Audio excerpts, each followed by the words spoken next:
여호야긴 왕이 사로잡힌 지 5년 그 달 초 닷새라 갈대아 땅 그발 강가에서 여호와의 말씀이 부시의 아들 제사장 나 에스겔에게 특별히 임하고 여호와의 권능이 내 위에 있으니라. 에스겔서 서막을 여는 1장 2절과 3절의 말씀입니다. 에스겔은 아주 특이하게도 유배지 바벨론에서 예언 말씀을 받았던 예언자였습니다. 여호야긴 왕의 유배 제5년, 이 해는 대략적으로 기원전 한 593년경에 해당이 됩니다. 기원전 722년경에 북왕국이었던 이스라엘은 당시 최대 강국이었던 아수르에 의해 멸망을 당하고 맙니다. 북왕국 이스라엘의 멸망 이후에 대략적으로 한 100년 정도 지나고 난 다음에 남아있던 반쪽인 남왕국 유다는 기원전 605년경쯤에 여호야김 왕 통치 시절입니다. 그때 당시 최강국 바벨론의 느부갓네살 왕으로부터 첫 번째 침공을 받습니다.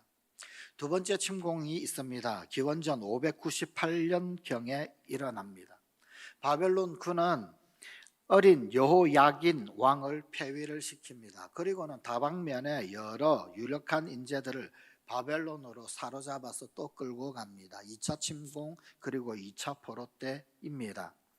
제사장이었던 에스겔, 이 에스겔도 바로 이 2차 침공, 2차 포로 때 그때 그들 무리에 끼어서 바벨론 유배 신세가 됩니다. 그리고 그로부터 5년 후 예언 말씀이 이 에스겔에게 저 바벨론 땅 가운데서 임하게 되었다라는 것입니다. 예루살렘 성의 완전한 멸망은 사실 3차 바벨론 침략 때였었습니다. 기원전 대략 한 587년 혹은 586년 그쯤입니다. 빌미를 제공했던 것은 시드기야 왕이었습니다. 남왕국 유다의 마지막 왕이었던 시드기야. 어쩌면 이 시드기야가 가만히 있었으면 예루살렘 성전은 무너지지 않았을런지도 모릅니다. 그런데 시드기야가 약간 욕심을 부립니다. 저 밑에 있는 강대국 이집트를 끌어들입니다. 그리고는 이집트와 힘을 합하여서 바벨론을 침공할 그러한 생각, 그런 계획을 가지게 됩니다. 이에 화가 난 바벨론의 느부갓네살 왕은 예루살렘을 그야말로 이번에는 초토화시켜버립니다. 성벽을 다 허물어버리고 하나님의 성전까지도 다 무너뜨려 버립니다. 그리하여서 그 불패의 예루살렘 성이 멸망하고 맙니다. 시드기야는 그가 보는 앞에서 그의 모든 아들들이 전부 다 죽임을 당하는 장면을 목격해야만 했습니다. 그 장면 다 보여주고 난 다음 바벨론은 이 시드기야 왕의 두 누나를 뽑아버립니다. 그리고는 착고에 채워서 바벨론 포로로 끌고 갑니다. 이것이 그 유명한 세계사에 나오는 바벨론 유수 혹은 바벨론 유배의 시작입니다. 여기에 한 가지 원리를 좀 알아둘 필요가 있습니다. 우리가 그 누군가를 만약 포로로 끌고 간다라고 그런다면 도대체 주로 어떤 사람을 끌고 가게 될까요? 그렇습니다. 지식인, 장인 등등 쓸모 있는 사람들, 그들을 끌고 갑니다. 옛날 조선시대나 혹은 아니면 일제강점기 때 일본에 끌려간 우리 한국의 인재들처럼 여기 이 바벨론에도 그러한 사람들이 포로로 끌려갔습니다.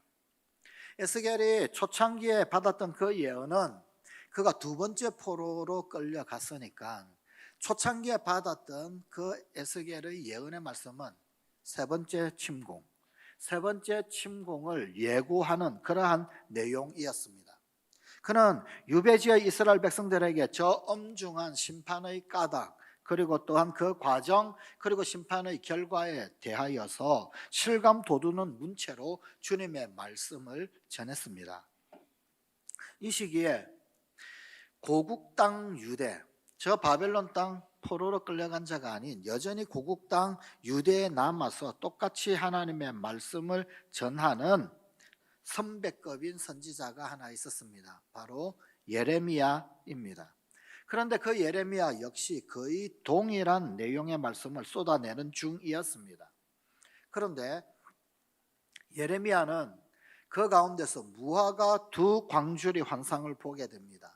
이 무화과 두 광주리 환상과 함께 굉장히 의미 있는 그런 말씀을 받았습니다. 즉 바벨론으로 그렇게 끌려간 사람들은 소위 잘 익은 무화과로 비유될 만한 사람들, 그래서 장차 그 유배지에서 돌아오게 될 것이다. 유배지에서는 특별 보호를 받다가 그리고는 다시 귀향길에 돌아오게 될 것이다 라는 것입니다. 그러나 이 고국 땅에 머물러 있던 사람들, 이들은 소위 불량무화과, 그것과 흡사한 사람들로서 향후에 여러 민족들에 의해 비웃음을 사게 되고 저주의 대상이 될 것이다 라고 하는 말씀이었습니다. 바로 이 대목에서 에스겔의 존재 의미가 부각이 됩니다.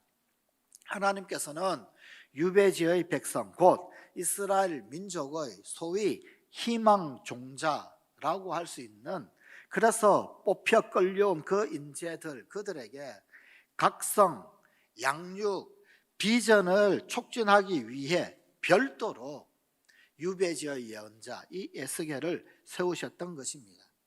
이런 면에서 에스겔을 유배지의 예언자라고 그렇게 부를 수 있습니다. 사실 이 해외파 에스겔이 전한 말씀은 국내파 예레미야가 전한 말씀과 내용상으로는 통합니다.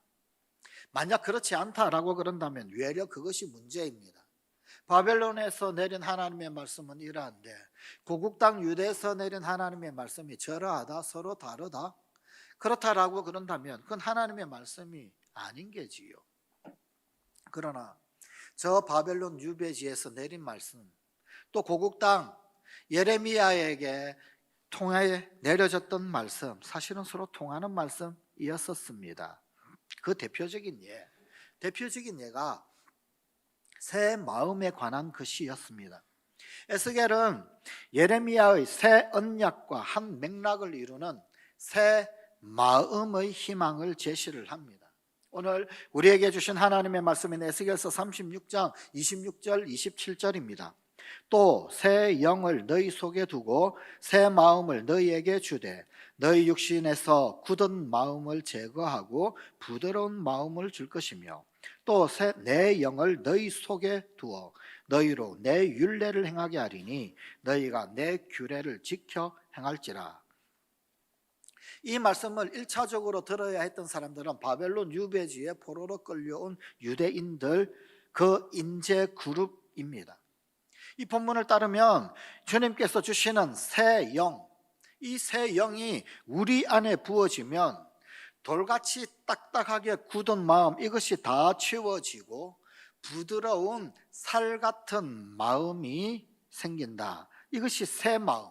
이 새 마음이 생겨 다시금 율법의 규정, 규례, 율례, 법규들을 지킬 수 있게 된다, 그런 것입니다. 그런데 이것은 예레미야가 선포한 새 언약의 내용과 거의 합치되는 예언입니다. 지난주에 말씀드렸던 새 예언, 예레미야 31장 31절 그리고 33절입니다. 여호와의 말씀이니라. 보라, 날이 이르리니 내가 이스라엘 집과 유다 집에 새 언약을 맺으리라. 그러나 그날 후에 내가 이스라엘 집과 맺을 언약은 이러하니 곧 내가 나의 법을 그들의 속에 두며 그들의 마음에 기록하여 나는 그들의 하나님이 되고 그들은 내 백성이 될 것이라. 여호와의 말씀이니라. 요컨대 예레미야의 새 언약과 에스겔의 새 마음, 이 둘은 한 짝을 이룹니다. 새 언약의 내용은 새 마음의 세부 내용으로 더욱 실제화됩니다. 새 마음의 취지는 새 언약을 전제로 할 때 더더욱 이해가 됩니다. 새 언약을 전제로 할 때 더 잘 수긍되는 것입니다. 한 걸음 더 나아가서 에스겔은 이 미래의 희망을 묵시문학적으로 표현하기도 합니다. 그는 희망을 현실의 변혁보다는 하나님이 주도하시는 주도적 미래에 그 미래가 오게 될 때 그때 진정한 희망이다, 그렇게 이야기를 합니다. 자신들이 처해져 있는 이 상황에서는 그 어떤 희망찬 미래나 긍정적인 변화를 이끌어낼 수가 없었기 때문입니다. 아무리 보아도 보이지 않는 거예요. 지금 당장 눈앞에 보이는 것은 다 포로요, 또한 절망이요, 좌절뿐이었습니다. 어디에서 희망을 찾을 것인가? 미래구나. 하나님이 우리 가운데 주도적 미래의 도래를 맞닥뜨리게 할 때 그때 희망이 있구나. 그리고 지금 현재의 조짐은 그런 희망의 조짐을 전혀 찾아볼 수가 없었기 때문이었습니다. 인간의 총체적인 희망은 하나님, 그분이 주관하시는 미래에 있을 뿐입니다. 에스겔서 37장 11절에서 14절입니다. 또 내게 이르시되 인자야, 이 뼈들은 이스라엘 온 족속이라. 그들이 이르기를 우리의 뼈들이 말랐고 우리의 소망이 없어졌으니 우리는 다 멸절되었다 하느니라. 그러므로 너는 대언하여 그들에게 이르기를 주 여호와께서 이같이 말씀하시기를 내 백성아, 내가 너희 무덤을 열고 너희로 거기에서 나오게 하고 이스라엘 땅으로 들어가게 하리라. 내 백성아, 내가 너희 무덤을 열고 너희로 거기에서 나오게 한즉 너희는 내가 여호와인 줄을 알리라. 내가 또 내 영을 너희 속에 두어 너희가 살아나게 하고 내가 또 너희를 너희 고국 땅에 두리니 나 여호와가 이 일을 말하고 이룬 줄을 너희가 알리라. 여호와의 말씀이니라. 여기에서 뼈, 무덤 이런 단어들이 등장합니다. 우리를 침울하게 만드는 그런 단어들. 그러나 이 뼈, 무덤 등은 바로 사실은 이스라엘 백성들 바벨론에 유배되어진 포로로 끌려온 이 참담한 현실을 그대로 드러내는 묵시문학적인 표현입니다. 상징입니다. 에스겔서는 이제 그 기간이 끝나서 무덤이 열리고 뼈다귀와 같았던 이 이스라엘 백성이 다시금 고향으로 돌아간다라고 말씀하고 있는 것입니다. 종합하면 예레미야의 새 언약과 에스겔의 새 마음은 사실은 놀라운 일치를 보여주고 있습니다. 각기 다른 용어로 표현하고 있지만 궁극적으로 가리키고 있는 것, 그것은 관계의 회복이다라고 볼 수 있습니다.